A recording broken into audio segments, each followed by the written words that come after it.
me a great deal of pleasure to introduce to you George Johnson, a man who needs no introduction, a man who is known far and wide for his after-dinner talks, a man who on every occasion has given the best that he has. I give you George Johnson. Sure, everybody knows George Johnson, and it's certainly true that George is known far and wide for his after-dinner talks, because George bores everybody stiff, has for years. He's usually referred to as Old Stone Face, and is asked to speak only because he's willing and available. Some of the people of Africa are tall, others are very short.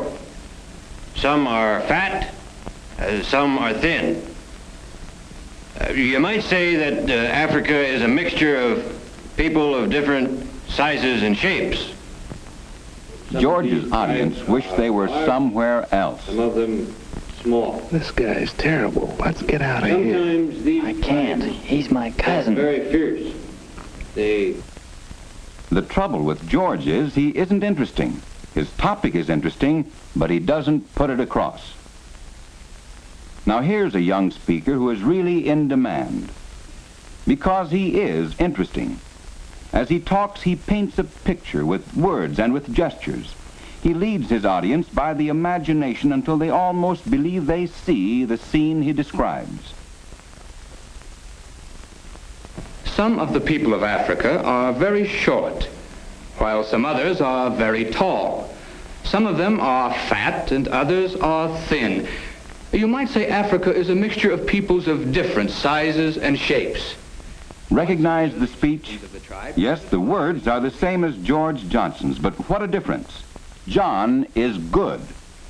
The difference between John and George is not in what they say, but in how they say it. John is animated. He looks alive. George is just talking. George keeps his body rigid and motionless. It lacks any expression whatsoever. And when the body is tied up, the mind too is hampered. For freedom of the body helps in freeing the mind. A good speaker lets his mind and body work together to produce the desired results on his audience. For your audience must be impressed or you're wasting your breath. If you're to impress them, you must interest them. Motion attracts the attention and keeps interest. Ever see people look into a store window? Notice what stops them?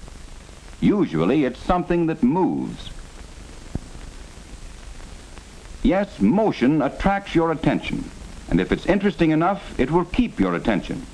It was a dark and stormy day. A good speaker holds your attention partly by what he says and partly by the way he looks when he says it.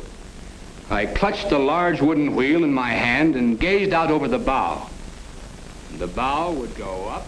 Suppose you can't see him, but only hear what he has to say. And over and down.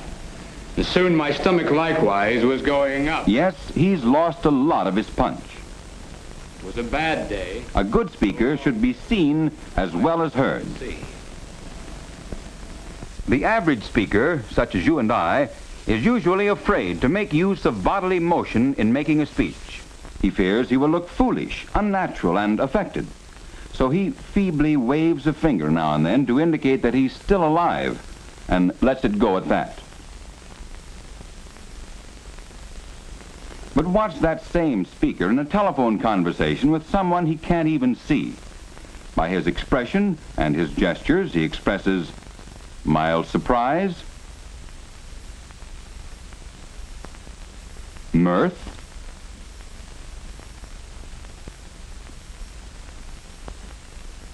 anxiety,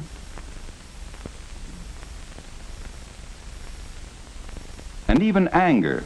His mind and his body are working together because he's being natural, since he knows nobody's watching him. Watch a pair of ladies discuss a new spring outfit. If you think gesturing is unnatural, they're so interested in what they're talking about, they've forgotten someone might be watching them.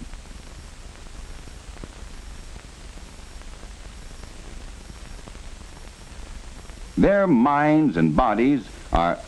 Oops, sorry, ladies. The odd thing is that even speakers like George usually unbend and speak normally in familiar surroundings. When George gets home from his speech, he's really forceful in telling his wife how well he thinks he spoke and how well he was received by his large audience. The trick in using gestures is, of course, in using them correctly. Gestures generally fall in two main classes: the gesture used for description and the gesture used for emphasis. The descriptive gesture is just what the name implies.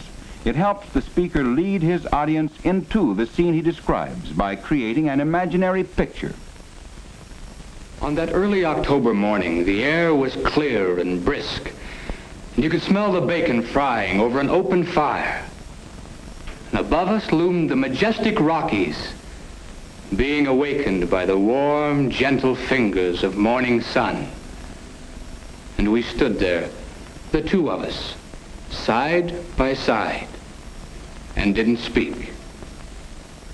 But be careful in your use of the descriptive gesture. Be careful that you don't lead attention away from yourself. Your audience will usually follow your direction, and if you lead them off into the distance by looking in that direction, you may have trouble getting their interest back to you. Keep your eyes on the audience. One of the greatest uses of the gesture is for emphasis, when what you have to say is important, and you want to make it seem that way. Even if we had paid only $5 for it, instead of 500,000, we'd have been cheated. $500,000 for a plant that was practically bankrupt. No, gentlemen, there can be no justice until there is fair play for all parties concerned. Speaking with gestures is speaking naturally, speaking the way you speak on the telephone to someone you know. Using motions to help your audience visualize what you're talking about, the way you do when you describe your new clothes. Yes, speaking with gestures is speaking naturally, the way you speak in the privacy of your own home, with your own family. Use gestures to help free your body and your mind, so that what you say will sound and look real and sincere. Use motion to attract and hold the attention of your audience. Yes, you too can be an interesting speaker, one whom people will want to hear, about whom people will say, "This fellow's good."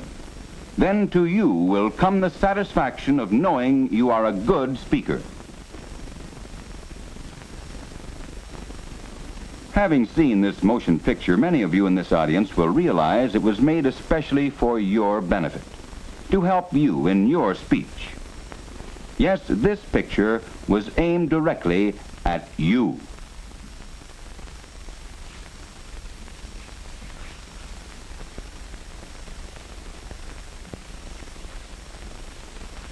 And you may go home and look in your mirror and say to yourself that with a little practice in the use of gestures, you might be the speaker you always thought you were. It doesn't make any difference whether they're tall or short. They come all sizes in Africa. I thank you.